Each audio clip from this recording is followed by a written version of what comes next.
salvation of God stands, having the seal, the Lord knows those who are His.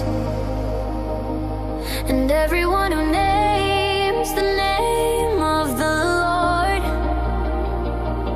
is to keep away from wickedness. Now in a large house there are not only gold and silver implements, but also implements of wood and of earthenware, and some are for honor while others are for dishonor. Therefore if anyone cleanses himself from these things, he will be an implement for honor, sanctified, useful to the master, prepared for every good work.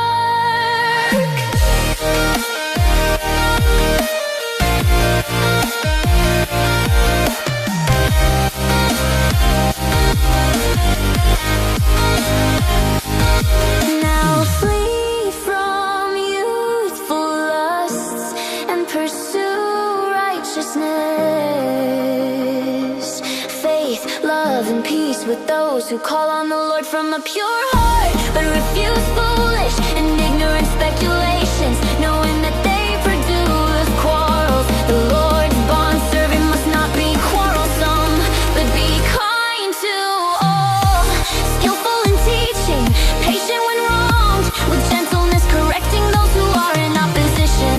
If perhaps God may grant them repentance, leading to the knowledge of the truth, and they may come to their senses and escape from the snare of the devil, having been held captive by him to do his will. 2 Timothy 2:19-26.